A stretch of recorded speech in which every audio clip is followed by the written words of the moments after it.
Hey, I'm Jim. He's John. Welcome to the Honest Path podcast. And John has a lot of policies.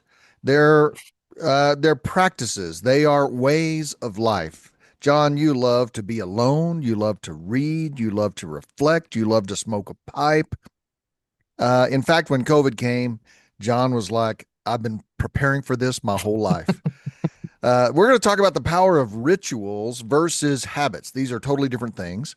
And we're going to talk about why ritual can actually be a powerful tool in your life over the long haul, even if it doesn't translate into immediate efficacy. What do we mean by that, John? Yeah. Yeah. So we as Americans, we've talked a lot about America and rootedness on Mm-hmm. this show. And America has a lot of strengths in its mobility and kind of going for the efficacy first. If it We works, we'll we do it. yeah, If we it get doesn't, stuff done. if it doesn't work, we don't respect it. We don't think about it. So the habits conversations that we've had in the past are habits have outcomes, and we'll talk a Yeah. lot about more about that. But America is a rituals don't necessarily. They're not about the outcomes. They're about themselves. And America is a unritualistic people, or the rituals we have, we don't really think of them that way.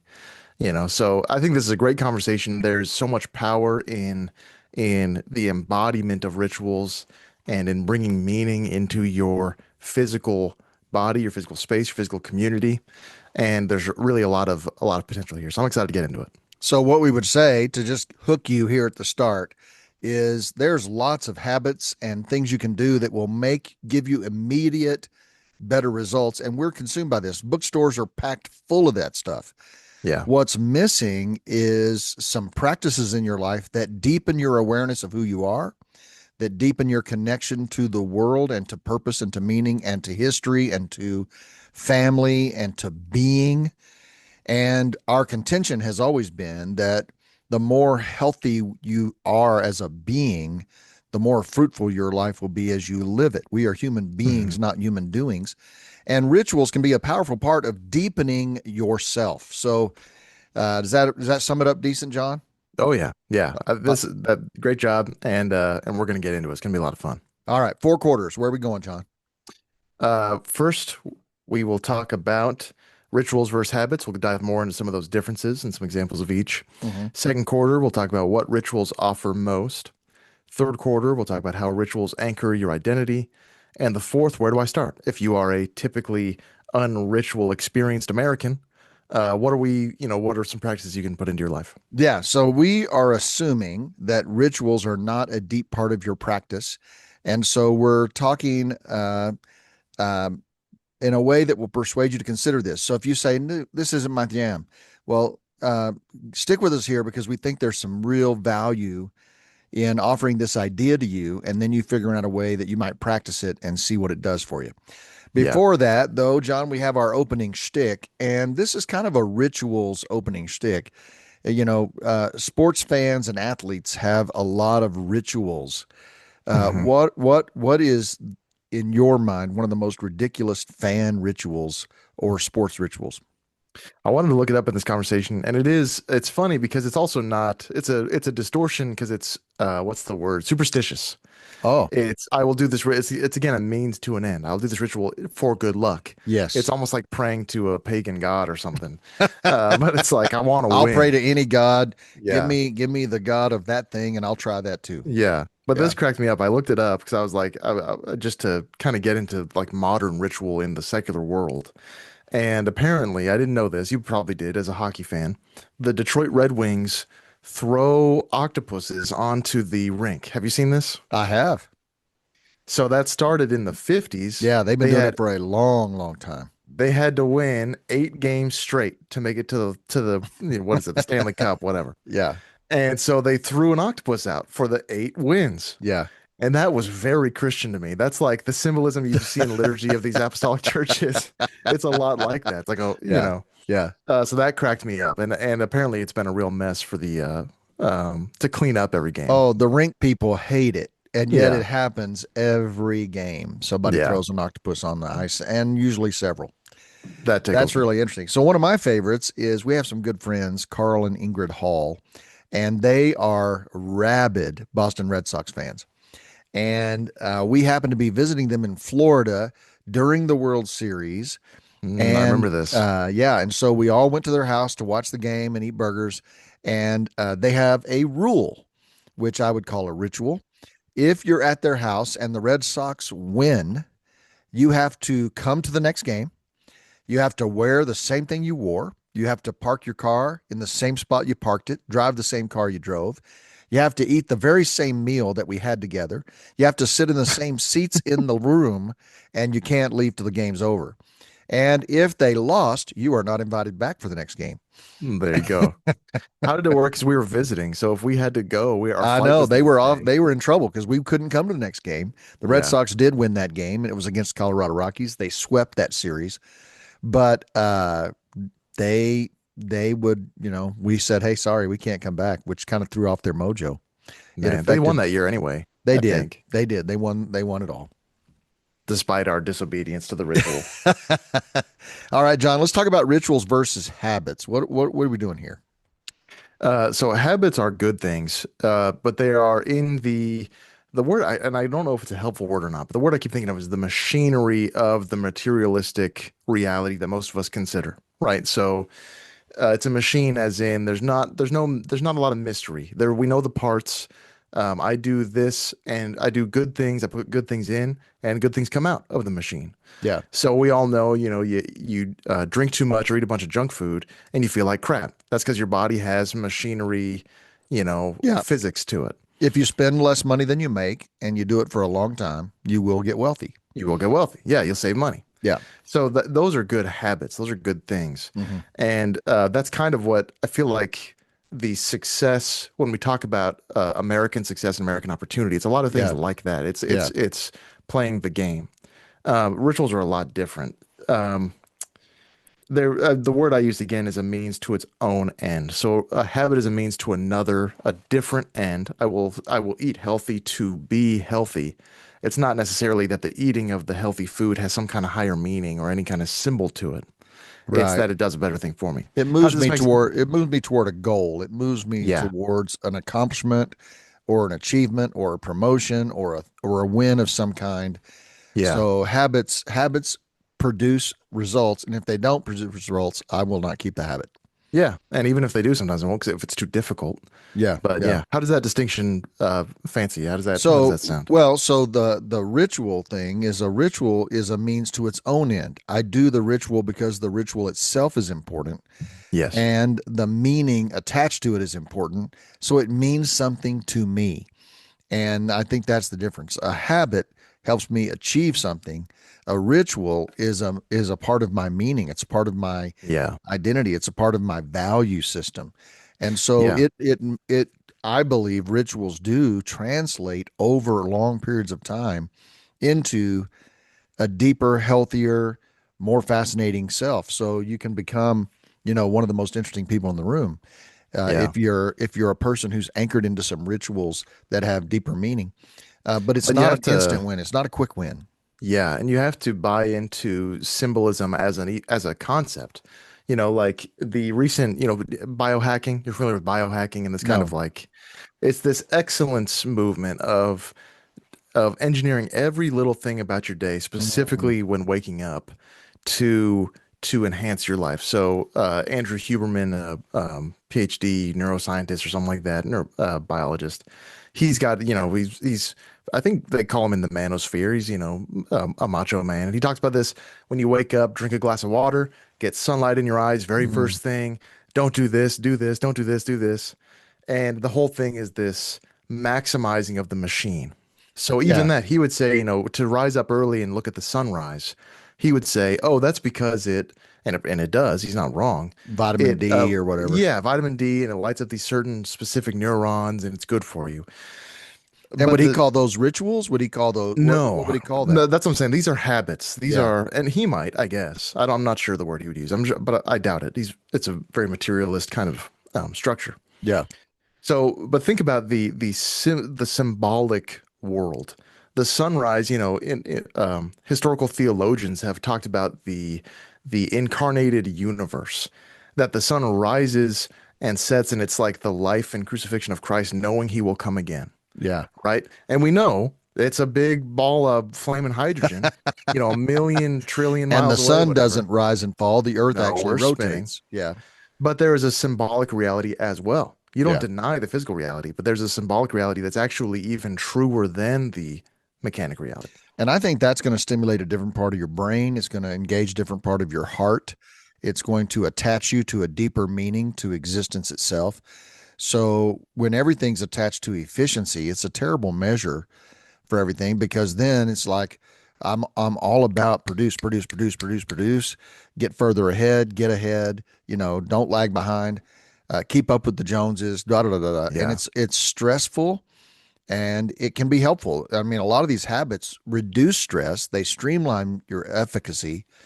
But what we're talking about is something more meaningful. A 3 hour dinner with friends is not efficient, but Yeah. it is really, really important. Worship on Sundays to practice worship of God in community takes a span of your time, and it's not going to produce an instantaneous result all the time in your life. So sitting beside your dying grandfather is inefficient to spend time in this way, but it's Hmm. attached to deeper things, deeper meaning.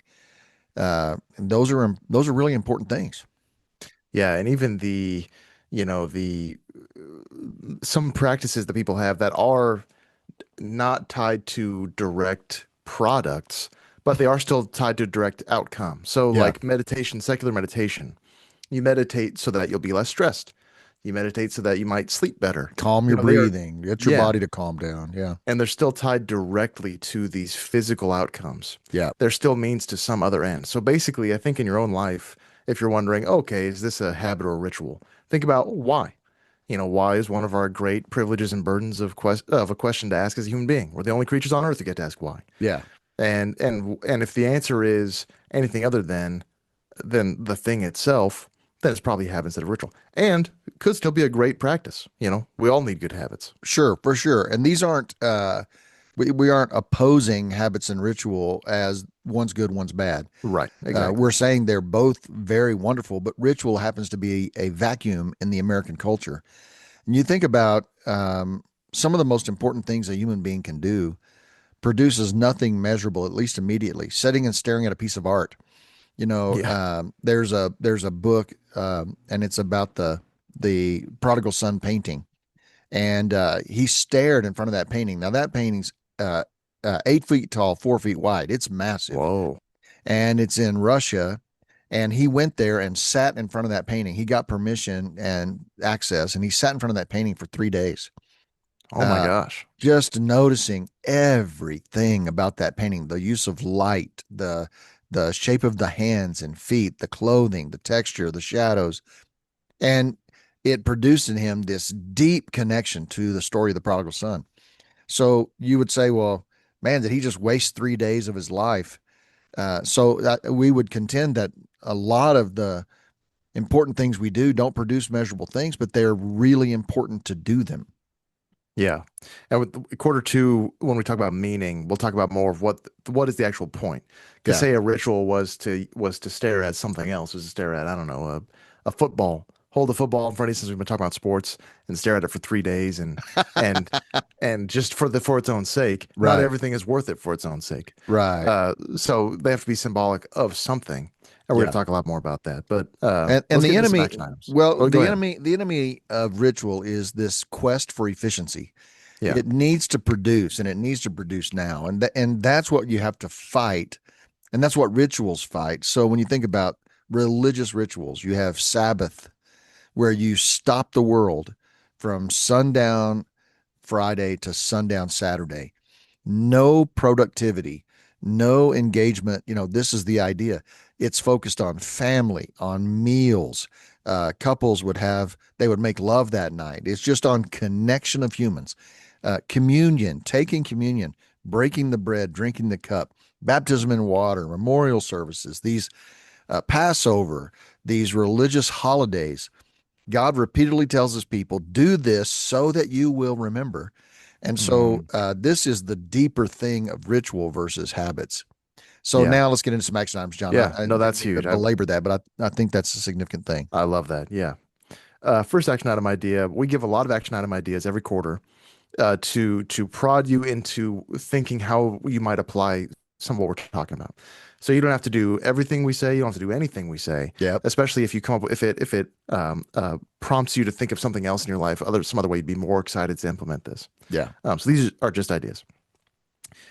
First for this quarter would be to identify one ritual you already have. Ask yourself, why does this matter to me and what does it represent?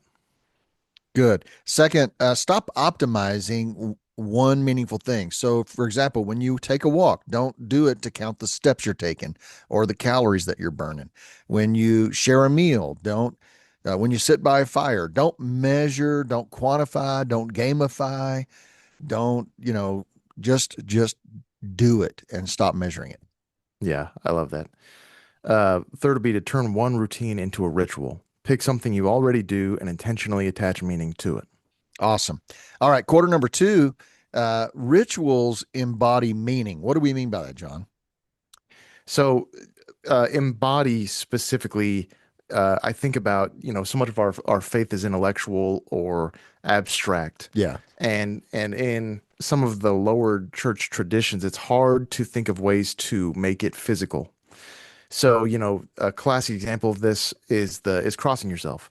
Hmm. Catholics do it, Anglicans do it, Orthodox do it.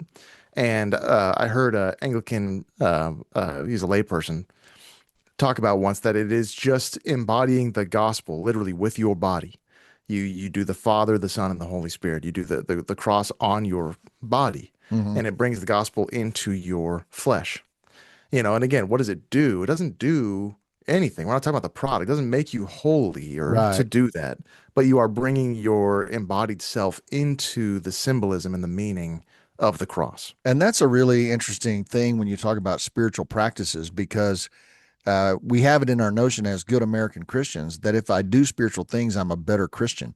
This makes me a Yeah, better Christian. God will like me right. more, I'm and leveling so up. it it's still an efficacy thing. Here's what I love. We talk a lot about embodied at the Honest Path, and because we God gave us bodies and to engage our body into our life and to pay attention to that. I've been captivated for a while now about the reality that God so loved the world that he embodied deity into Mm, a human baby body. And that body matured with the Son of God, with God Himself living in it.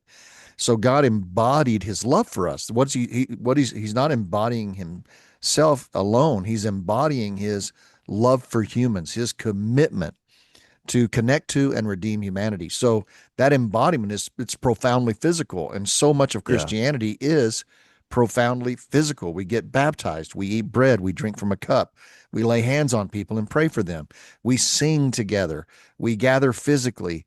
It's not that Christianity is a bunch of ideas and theology. It is an embodiment, and it's an embodiment of our faith. Yeah. And some of these are things people wouldn't think of as ritual with you pray, you close your eyes and you either Mm-hmm. fold your hands or you hold them open or those are a ritual. You don't the prayer isn't more powerful because your eyes are closed. Yeah. So it might be helpful to you're not as distracted, but Mm-hmm. also it's a ritual of your body. You're kind of centering down and opening up and yeah. I've been watching Uh The Chosen, and every time one of them enters their home, they they kiss their fingers and touch the door frame of their home, the mm, doorway. So as they enter their home and as they leave their home, they kiss their, and it's a way of saying, man, this is my home. God bless this home. I love my home. I love being a part of my home. It's kind of a really cool thing. that is sweet. I like that. Uh Another thing that we love, we talk a lot about being present. Kind of Yeah. we're wearing them out is embodiment and presence. Those are just two of our big ones. Yeah. And rituals center you into the present and in the similar ways that they embody a lot of the symbols and the meaning. So, if you're partaking in a historic ritual, when you do the ritual, as an example would be like if you follow a liturgical calendar, you're doing a prayer for a new season, Hmm. right? You're going into, say, the Lenten season Yeah. or the Paschal season or the ordinary season. And so you are partaking one in the season of your life. You're saying, I'm entering a new season. I'm here. This is not just any other time. This is the Yep. time that we celebrate these things. It's this Yeah. season. Yeah. And you're partaking of something people have done in the past. I'm joining the litany of people before me, my spiritual ancestors, some of my physical ancestors, and I'm joining them.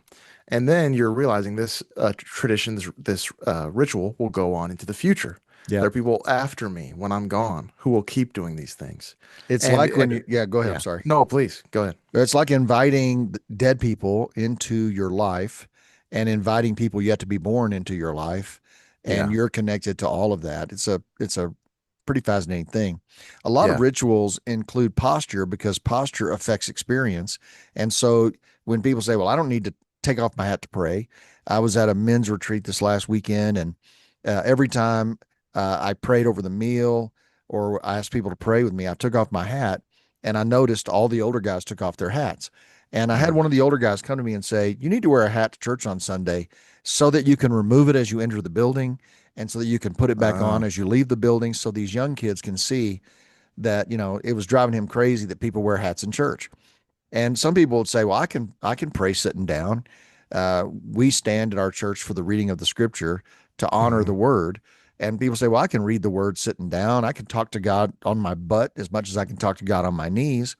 And so all of that's true. And posture affects your experience. So your body is Yeah. saying, this moment matters and this moment is sacred. This moment is special. So I'm going to physically participate in it. Yeah. Yeah, even that it's, you if you kneel for prayer, in your mind you say, I'm subservient to the Lord Christ. I kneel Yeah. before my Lord Christ. Yep. But you're not just the brain in the jar. You have the body. Yes. So kneeling with the body is more of yourself submitting to God. Yep. And I think part of it is, we've talked about kind of dunking on America a little bit, but it's the only country we know what it's like to live in and be these people. But we're kind of allergic to symbolism. If it's a symbol like that, like Yeah. you said, wait, but I can pray sitting down. Yeah. That's the knee-jerk reaction every time is I don't have to do that to get the same results. So Yeah, why maybe do it? that's that fierce, independent American thinking. You're not the boss of me. I Yeah. can do this my way, and it's my pursuit of happiness. And my, which is really speaks again to the value of ritual because you're submitting yourself to something bigger than you and reminding yourself that you're a part of something bigger than you. Yeah. Yeah. I think that's awesome. So I think too, rituals slow down time. This is one of the Yeah. things that's really cool about it is life is moving so fast. And when you participate in a ritual or you do a ritualistic thing, you're slowing down the clock. You're not even paying attention to the clock because you say, this matters enough to do it. And it's going to take some time and I don't care. And so it slows down life, which is, I think, medically really important to our bodies and our heart and our stress to slow things down. Yeah, for sure. And those are some of the other ones. The rituals we do still have are, graduations and weddings and funerals. So efficacy hasn't completely, it's not sterilized our lives to the extent where, like, obviously, a couple getting married, the quickest way to do that is you just give them the paper, they sign it, they Yep. kiss on the lips, and they go. They don't even actually no, remove the kiss too. You don't have to do that. Sign it and Yep. go. Yep. Or graduation. Here's your diploma. Get out of here. But Yep. they put on the robe, they put on the hat, they throw the hat in the air. Yep. These are modern day rituals. I just think we don't think of them that way, and they lose some efficacy, you know, because of it. They lose some meaning because we don't engage with them Well, and on that those are level. significant rites of passages. When Yeah. you have, let's say, a birthday tradition, and there was a while in our house when the kids were little that we had one birthday plate. It was a red plate. It's my special day, and the Mm. birthday person ate on the red plate. Everybody else ate on a regular plate. You have some rituals where you have either a certain meal, the same meal every time. For us, Christmas Eve, we have queso and chips. And Yeah. what that did is connect all of us together, and our kids all know. Well, at our house, this is what we do at Christmas, and it's Yeah. something that's simple, but it connects. So let's get some action items here in quarter two, John. What do you got to say? Yeah. First action item idea, excuse me, for quarter two would be to use your body in prayer this week. So to either kneel, stand, or open your hands or bow your head, make your physical posture match your prayer. Love it. Secondly, recover something from your past. Ask a parent, a grandparent, about a family prayer, a family meal, a family tradition, a family practice worth preserving. Great. And a third idea would be to mark one moment instead of rushing through it. If it's a meal, a sunset, a birthday, Sunday, an accomplishment, stop and be present in that moment and think about why this matters. Love it. Man, I love that. All right, it's halftime. And John, we have done movies and books and movies and movies and then some books. And I think we're back to are you doing a movie or a book today? Because I'm I doing a got a book. movie. I got a movie. Last time I did a All book, you did a right. movie. This time I got a movie, you got a book. All right. I'll live with that. Uh we don't have to be on the same page. We can break our ritual of doing the same thing. Yes. Uh that's really more, I don't know what that is. Anyway, go ahead. What do you got for us for a movie then? Light my fire, and how does it connect to rituals, if it does at all? It connects. That's the only reason I chose the movie this time. It's one of my favorites. It is The Green Knight by Yeah. David Lowery, made in 2021, starring Dev Patel. It is one of those weird ones. It's a very, Dev very, Patel, is that the head of the FBI? no, Oh, that's nope. Cash Patel. Oh, okay. This guy's in Slumdog Millionaire. He's the main guy. Oh, I love If you that remember. guy. Yeah.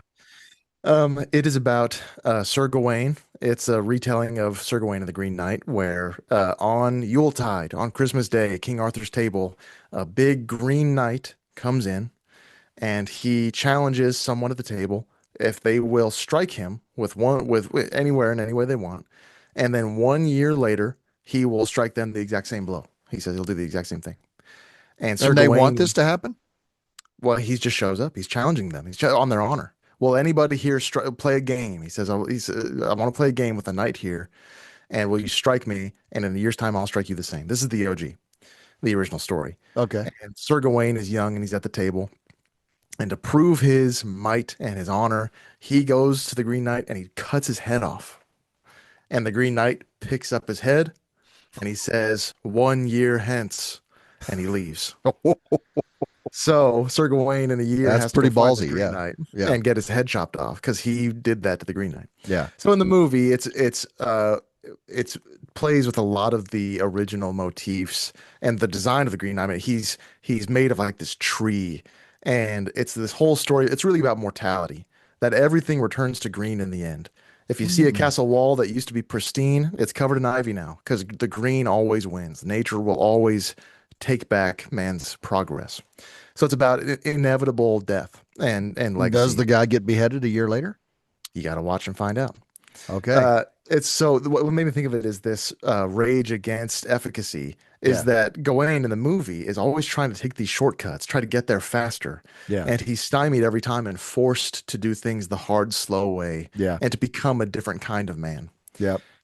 It's rated R. Do not watch it with children and do not watch it if you don't want to watch it. It's pretty disturbing sometimes. A good movie. 2021. I'm surprised I've never heard of this movie. I mean, that's not that long ago. No, it didn't do well. It's very artsy fartsy, but I watch it every week between Christmas and New Year's. Every year I watch it Really? about that time. Talks about to think about to meditate on the passage of time, coming death, and the kind of man I'm becoming. It's a very good movie. What would you have done to the Green Knight, John? How would you have struck him, or would you have sat there quiet and let somebody else do it? I would have taken the flat of my sword and smacked him on the hind with it. Just like And a pat on the butt. yep, and said, "See you next year, Chief." Yeah. You go get Yeah, him, boy. yeah. Okay. All What do you right. got? Mine's a book. I think I may have mentioned this book before. It's a diary of private prayer by John Bailey.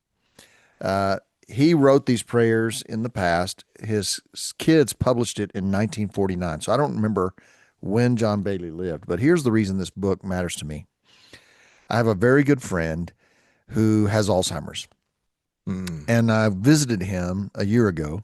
He lives in Texas, and he was telling me that the one of the things he hates about his Alzheimer's is he struggles to pray. So he can't form words, and he forgets what words are. And sometimes he'll forget the name of one of his kids. So he's praying for his kid. He can't remember the name of the kid, and Oh all that just man. really frustrates him. So somebody gave him this book, and he has given out. I think he's given out probably 30 copies of this book since then. And what it is prayers. There's a prayer for every morning and a prayer for every night.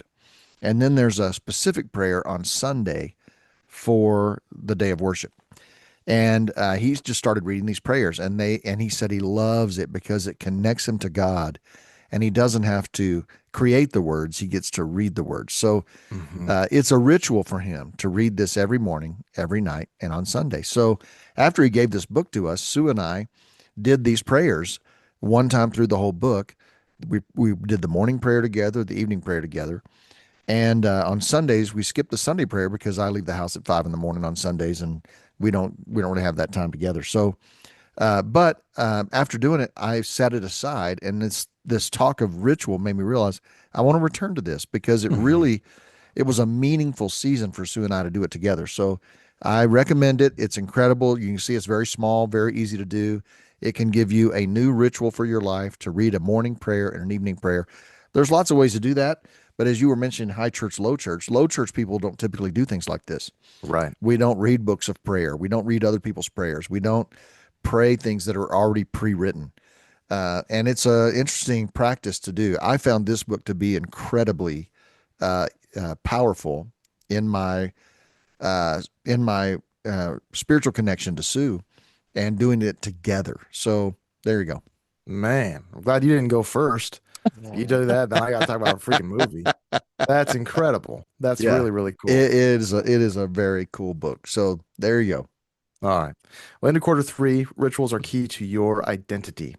So we have identity crisis in America. It's Man, do we ever? and yeah, specifically, I think specifically with young men, just because they are less connected. It seems like young women are able to connect at least in some way with each other easier these days. Hmm. But it still leads to a lot of disarray. So our anxiety rates and our depression rates, because nobody even really knows who they are or who they should be or who they should want to be. Yeah, Rituals used to be a huge part of this, and it still is in a lot of places in the world.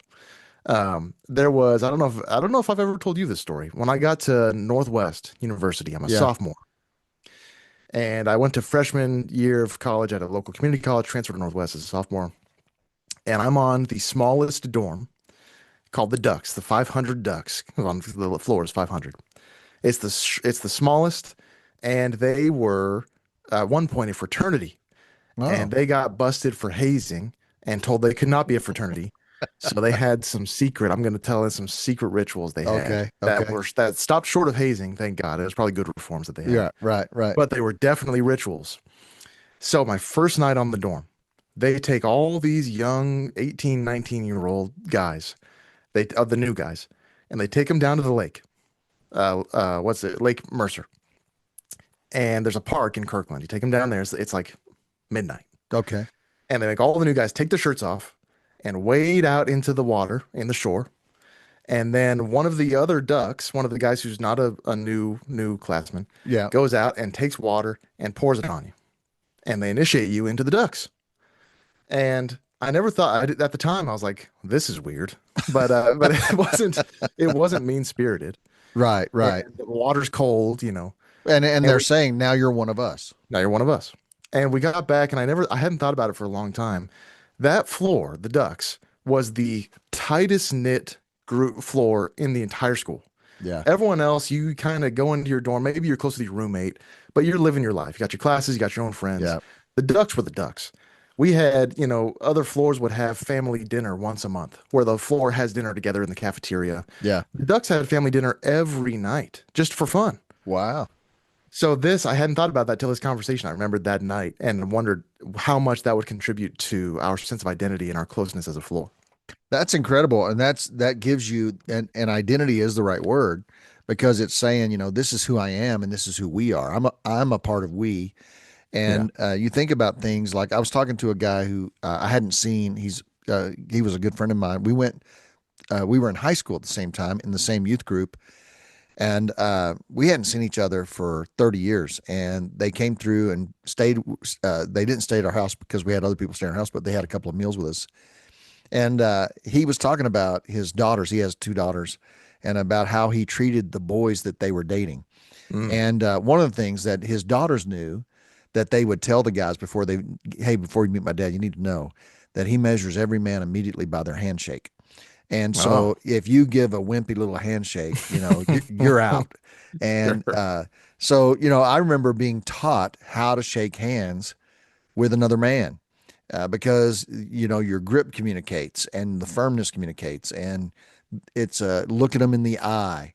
And Yeah. these are all parts of like rites of passages that rituals can help a young man begin to have an identity as I'm part of a community called men.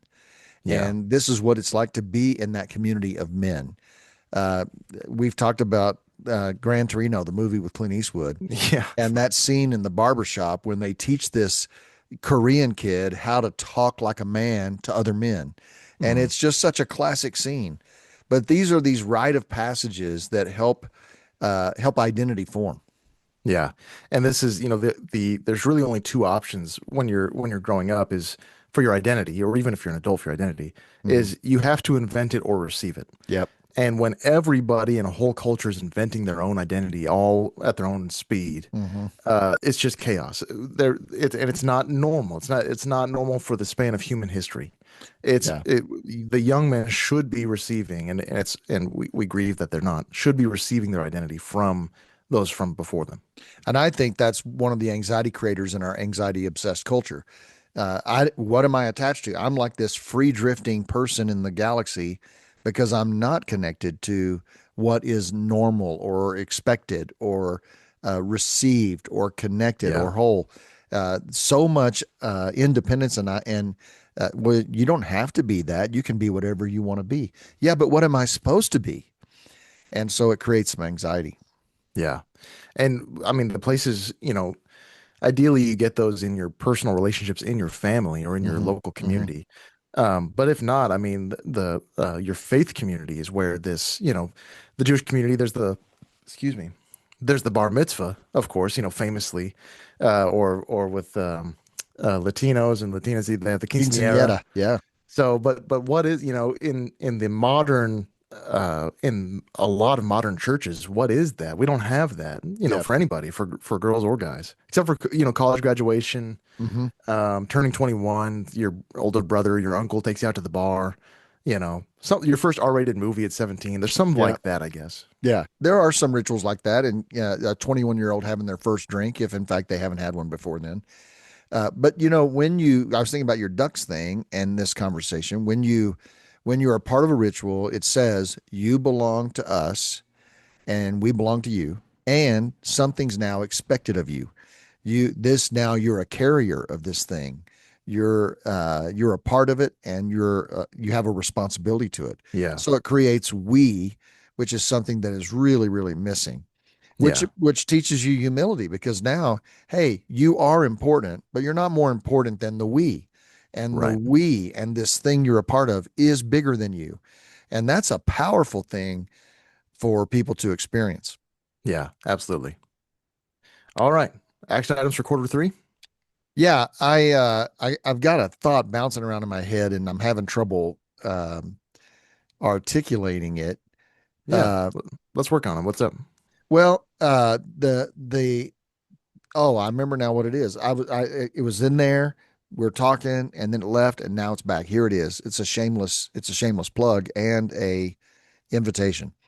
The next resource we're working on, I've been working on it for a little while, is a rite of passage guide for fathers of teenage sons, and it is a detailed weekend game plan to put a rite of passage together for your son. And the second resource is what if I already missed that window? What if my son's 24, 25? How to have a weekend with your 24, 25, whatever year old, and have another invitation to masculinity together and to what it is to be men in our family and to have other men from my world welcome you into our man community, blah, Yeah. blah, blah. Really, really powerful stuff. And it'll certainly be out by October, November. So super excited for that as a tool that might help dads and sons. That's super cool, man. All right, action Okay. items now, John. Sorry about that. No, I think the not a shameless plugs is not even available for purchase yet. I think that's even if you forget about this by the time the book comes out, to think Right, about right. that in your life if you're a dad or if you're a son. We're going to get into in quarter four more of implementing this in your life. Yeah, Because some of this you could be like, well, that would have been nice, but what do I do now? right, right. So there's some good news here too. Yeah. First action item idea for quarter three would be to finish this sentence. I am a man who belongs to blank. Write down the people, faith, family, community, and story that legitimately claim you. Whose are you? I love that. Yeah. Second, if you're a dad, grandfather, a mentor, or a men's leader, create a rite of passage that marks one transition worth marking. So figure out a way to do something that marks a transition in a person's life and create a rite of passage for it. That's great. Third idea would be to join something that repeats, not another event, but find a group that meets regularly enough to eventually say, this is what we do. I love that. Yeah. All right, quarter four. Let's get you some help now with where do I start in terms of, okay, you've got me convinced that rituals have power, that they can deepen my life, that's going to be good for me to make me a more whole, present, fully embodied person. How in the world do I get started? The first idea is that you recover before you invent. So instead of just saying with a blank slate, what do I do to get started? Think backwards. What have been some rituals, practices, prayers, Mhm. ways that people have participated in ritual in the past? Consider some of those. Do a little learning there, and then figure out what you want to carry forward or what might help inform the starting of your own deal. So, like historic prayers for meals, or morning and evening prayer, like the book I just told you about, or Yeah. crossing yourself. These are ways people have marked things. And so think about the past before you plot out the future. This is so this is what me and Lindsay have been living out for the past few months is a kind of phobia of a lot of this Mm, from, like you're saying, talking about the written prayers, right? yeah. In the the lower church traditions, you think in these kind of ways of, with the prayer, well, those aren't my words. Shouldn't I, like David, sing a new song to God, right? Hmm. And that's a beautiful thing. That's not, Yeah. the written prayers do not blot out the personal prayers, but there is also um, you can receive and kind of rest in some of these prayers, and again the power of reciting them alongside all of these ancestors of yours in the faith. Even the crossing yourself, you just at first I felt like such a phony, or Mm, like you're pretending, yeah. like you Yeah. because we are afraid of symbols. Yeah. I feel like I'm pretend this. I don't think this does anything. Yeah. Um, Do I even but mean even it? Am I doing yeah, it? Does it mean anything to me, or am I just doing it because I yeah. want to be turtle enough for your turtle club? Exactly. And I want to look cool like the Catholics in the movies, Right. or Right. Right. but some of it, learning helps. We've talked a lot about history in some of our conversations before, and kind of, as a way to rootedness being in history, and learning the history really helps. I learned one, as far as opposed to inventing your own ritual to inheriting it. One is it's always way deeper and more. There's more going on than you would have thought. So, like the crossing yourself, traditionally, at least in the West, you do three fingers up for the triune God, and two fingers down for the two natures of Christ, the human and the divine nature of Christ. Both of those at the same time fight against ancient heresies from Mm, heretics in the early church who thought that maybe Christ was two different people, or didn't believe in the Trinity, or they were Unitarians. Or so when you're crossing yourself, Father, Son, Holy Spirit, with the three up and the two down, you are defending against heresies from the ancient church. mm, Or I found out one, I recommend this is crossing yourself just on your forehead. You just do like that. In the early church, there are diaries from the early church in the first, century of Christians who say he said, I forget who it was, but he says, we wear out our foreheads with the sign of the cross. And when they're walking around, they walk that, what you said about the home, the yeah. kiss and touch the home. Yeah. The early Christians would do little like that, just little crosses on everything, on their heads, on their Mm, hands, mm, on their, if now it'd be like our car, their animals, their friends, their family, just the yeah. sign of the cross everywhere, just do do. And it's just I don't know, there's such a I feel like I'm going a mile a minute, but there's such a relief in Hmm. receiving the tradition that I don't have to invent these routines. I love that. And I do want to speak for a second about, uh, in particular, reading prayers. The criticism, the instinct of, I'm going to stick to this language, lower church, higher church. Yeah, sure. The pushback from the lower church thinker is, well, I'm not expressing my heart. I'm expressing the heart of the guy that wrote this prayer. Right. And I want to express my heart. And there's legitimacy. That's why you don't only pray prayers that other people have written, you also pray your own. But there's an attachment to the historical body of faith. This prayer may have been prayed for 200 years, and you're attaching yourself to people who've prayed this prayer for 200 years, and you are one of them. And so there's a powerful thing. But I do want to advocate, uh, facetiously mostly, that we change from high church, low church to uh, blue church, green church. Whenever we have, whenever you have, um, I remember in sports, you'd have the A team, the B team, the C team, and like, well, Right. well, I'm on the C team. I'm an Yeah. inferior player. I'm not as good as everybody else.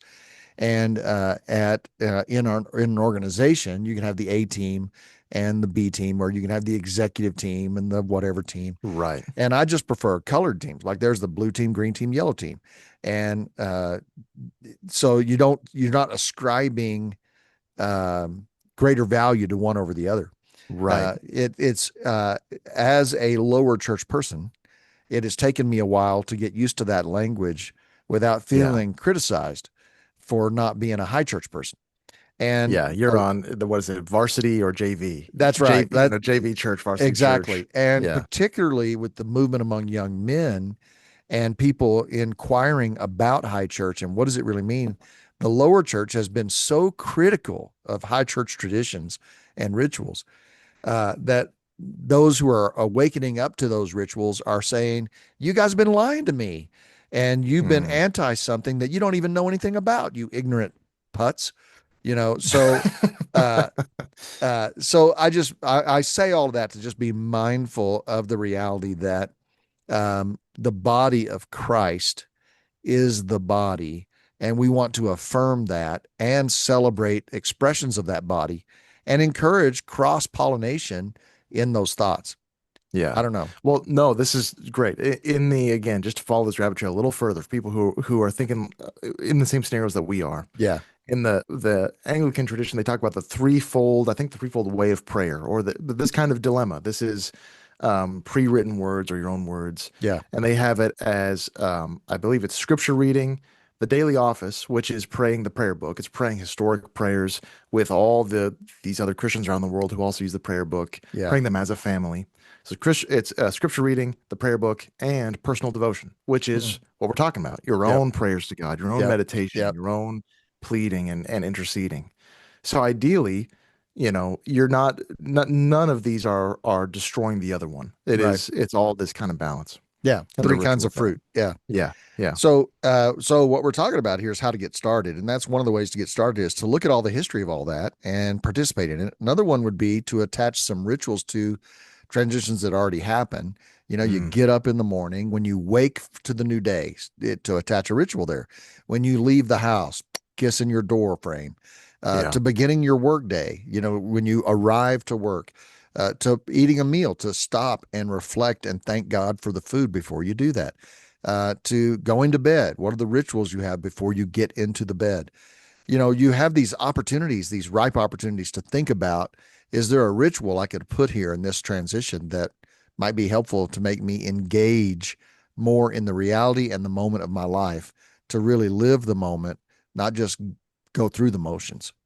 yeah. And even what that, what we're saying about rituals being for their own means to their own ends, for their own meaning, they do also have benefits. So think about, imagine the presence you have as opposed to rushing. You wake up as late as possible Yeah. to rush to where you're going. You're scarfing down a meal so you can get back to work, or you're on your phone while you're eating, or you're, playing a podcast all the time. Yeah. Think about the difference between that and these transition rituals. This is one of my favorite ones on here. I love this idea of making those, marking those. Yeah, I got a buddy that has a Tesla, and he's been telling me all about it because he puts in the address, and it backs out of the driveway and takes him there. He never touches the gas or brake, and he never touches the steering wheel. Shoo.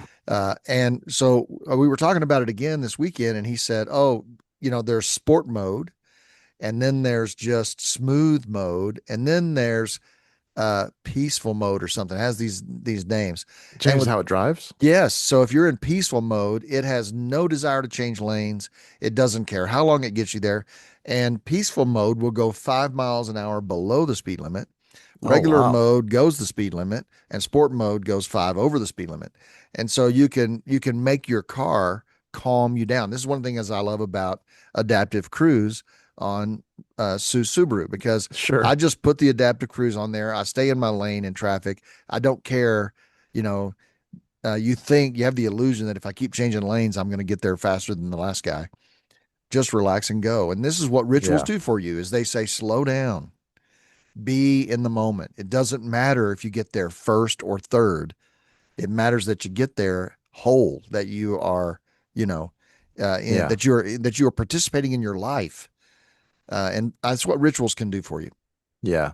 I wonder if you get pulled over for going five over, but it was your Tesla driving, is that a defense? You say, Yeah, you say, well, this write the car was ticket to doing it. Tesla because they're the ones who Yeah. did that. Yeah. Elon can pay it. Um, Another idea here is to build rituals around relationships specifically. So Yeah. I've got, and these are regular kind of gatherings or practices that you do with people. Yeah. I've got a really good friend, Richard, who his whole family, it's one of those lucky well, that's misogynist of me to say lucky families that only has sons. They have sons like Oh, crazy. I meant they're one of those people. You know those families. They have just sons like crazy. oh my gosh. So they have all these boys, Yeah. and he's got three brothers and two sons. Yeah. And so they do these fishing trips.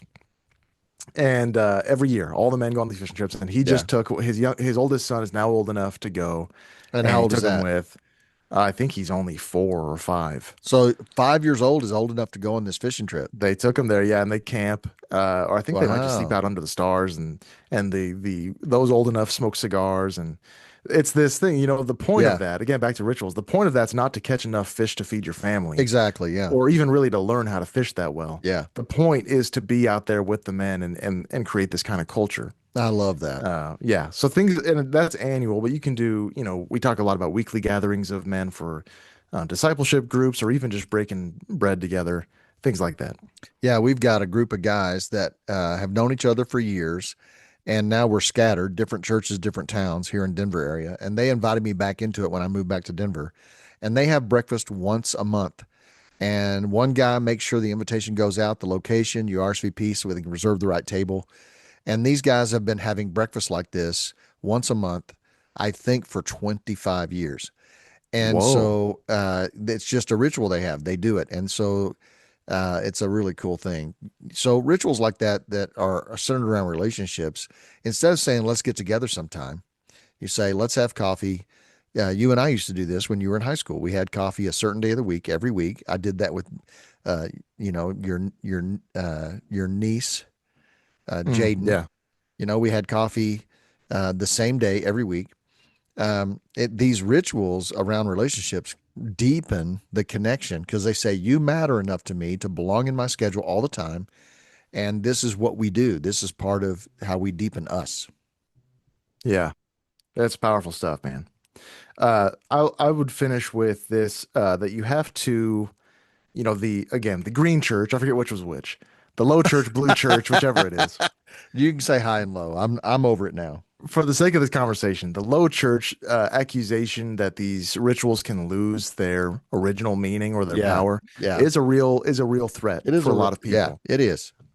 So we would encourage you that that ball's in your court, so that when you're engaging these rituals, it's up to you to stay present and engaged and to stay cognizant of what's actually happening here, of Yeah. the symbol. Yeah. Meditate on the symbol in the moment of the ritual, Yeah. or else it really is just, it really is in danger of losing that kind of power. Yeah. And some people are better at that. You're a natural at that, John. And others of us have to consciously think about it. But there again is the power of the ritual. If you will allow it to do that, you're reminding yourself of the meaning of this thing. And it's more than just emotion. So it Yeah. can become purely motion with no meaning. But the purpose of it is to help you stay connected to the meaning. Yeah. All right, John, let's get And some action. Oh, go ahead. Only that again, people who struggle with personal devotion, I don't know how to pray, or man, I don't have the energy Hmm. to, Hmm. or I'm not feeling it today. I don't feel the love right now with God in my devotional life. The prayers of the saints are huge, man. You can just say the words and believe. Say the words on faith and Yeah. believe Yeah. I and love go. that. And Yeah. it's okay. Yeah. Yeah. Love it. All right. Action item number one, choose one daily ritual. That could be morning prayer. That could be bedtime prayer. It could be blessing your children. It could be gratitude at dinner, or another 2 to 5 minute practice. But Yeah. choose a daily ritual and just take a start. I want to plug there just real quick. If you're interested in this kind of stuff, that app right there called the Daily Office, that red one. Where? It's a Oh, free okay. right there. I'll hold it Gotcha. up even closer just to mess this up. There you go. Yep. Yep. It is the prayer book, the Anglican Book of Common Prayer. It Oh, has morning, evening, noon prayers.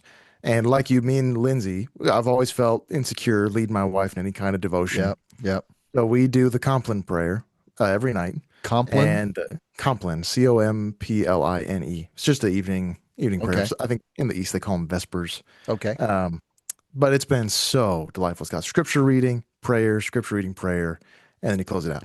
And you pray for rest and for those who have to work through the night or are up morning. That's a great point because so many men don't pray with their wives, and I can tell you this: among Christian women, the greatest cry of every married woman I've heard, and most consistent, is "I wish my husband would pray with me."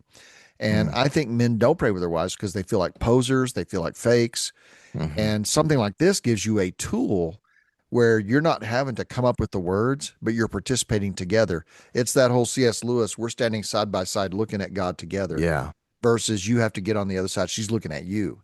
And so it's a really helpful way to participate in God together without you having to create some way of how to do that. exactly. It's a great And tool. they're call and response too, so you're both engaging the entire time. Mm. It's really sweet. Second action idea would be to choose one relational ritual, a weekly breakfast, a monthly gathering, a Sunday dinner, an annual trip, something that puts people on the calendar before life crowds them out. Yeah.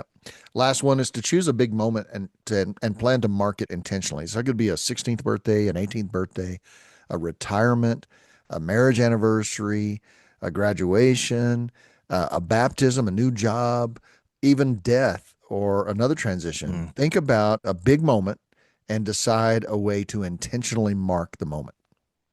awesome. Awesome. Awesome. All right, here's how I would finish this, John. I would sum this all up is a habit says this is what I do. A ritual says this is who I am, and a shared ritual says this is who we are. Hmm. And I think that's really the power of what we've been talking about. Absolutely. I hope this has been helpful for you guys. We really nerd out on this stuff. I hope the power of it though, I mean, it for us it's evident, self-evident in our lives. So Yeah. hopefully you guys can practice some of this. Tonight is our monthly Honest Path Hangout. We meet on Zoom. It's a ritual of a sense. It is a ritual. Thank you, John. It actually Yeah. is. We should have thought of that sooner. Yeah. So participate in the Honest Path ritual with your fellow. This is who we are.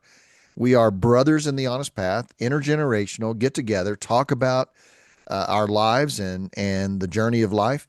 And it would be so much better if you were a part of our monthly ritual, last Thursday night of the Yeah. month, and that is tonight. And it's a multi-generational group of men. It is so fun. It's Yeah, the favorite thing we do here. yeah, It's really had really powerful conversations, and we hope you'll stick around for that. So that is, you'll get an email in your inbox with that link. I think an hour beforehand. that's right. Uh, yeah, awesome. Thank you guys so much for listening. We will talk to you next week. Have a great day.